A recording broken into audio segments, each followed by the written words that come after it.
हमारे साथ डॉक्टर जुड़ गए हैं, डॉक्टर DK गुप्ता जो कि CMD हैं फेलिक्स हॉस्पिटल से। उनसे हम जानेंगे कि क्या सावधानी बरतनी चाहिए। डॉक्टर गुप्ता, अगर केसेस लगातार बढ़ रहे हैं और ये कोरोना की शुरुआत को याद दिला रहे हैं, तो एहतियाती कदम क्या ठीक वैसे ही होनी चाहिए जैसे कोरोना की शुरुआत में हुए थे? दो ही तरीके हमारे पास किसी बीमारी के लिए होता है। एक होता है कि हम उसको प्रिवेंट करें, जो बेस्ट तरीका है, जो सबको पता है कि prevention is better than cure, और दूसरा है उसको हम क्योर करें, ट्रीटमेंट दें और मॉर्टेलिटी और मॉर्बिडिटी को कम कर सकें।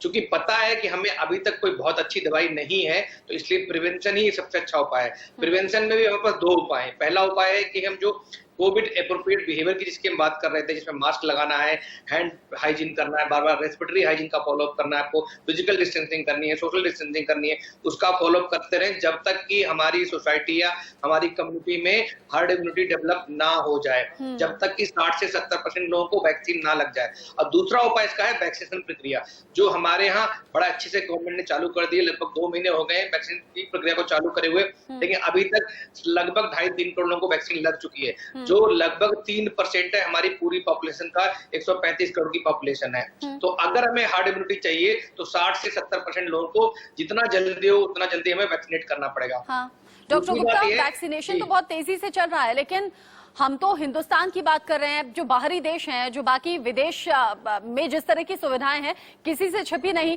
स्वास्थ्य व्यवस्थाएं कहीं ज्यादा बेहतर हैं, इंफ्रास्ट्रक्चर बहुत ज्यादा मजबूत है। ऐसे में हिंदुस्तान में अगर ये आंकड़े बढ़ रहे हैं और बाहरी देशों में अगर लॉकडाउन की नौबत आ गई है, क्या आने वाला वक्त एक बार फिर से देश में लॉकडाउन का हम देखने वाले हैं?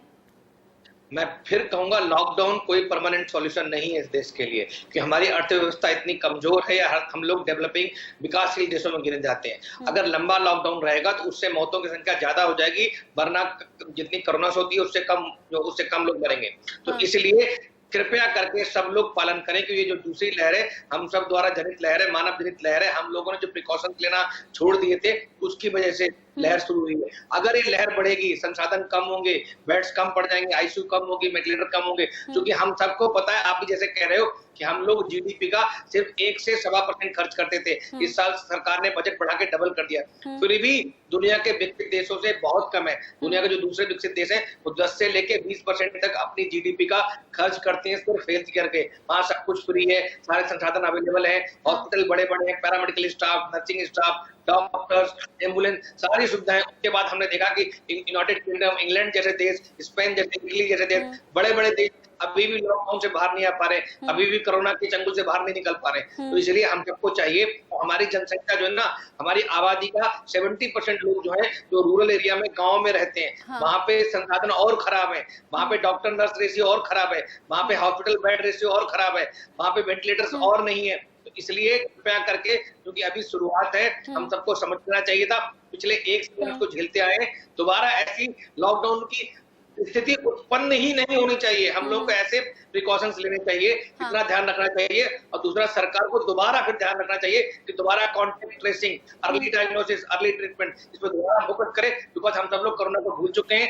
हॉस्पिटल जो कोविड हॉस्पिटल थे, या तो वो बंद हो गए, या उनमें बेड्स नहीं है, या वो लोग शिथिल हो गए हैं। तो दोबारा हमें अपना जो इंफ्रास्ट्रक्चर है तो दोबारा खड़ा करना पड़ेगा। खड़ा तो हुई ऑलरेडी, उसको स्ट्रेंथन करना पड़ेगा। और ये भी समझना होगा डॉक्टर गुप्ता, आप ही के जरिए हमारे दर्शक भी अगर सुन पाए तो जिम्मेदारी हमारी और आपकी सभी की बनती है, क्योंकि सभी के सहयोग से ऐसा संभव हो पाएगा कि एहतियात बरतें, कोरोना के केसेस कम हो, फिर खत्म हो और हम कोरोना से जीत जाएं।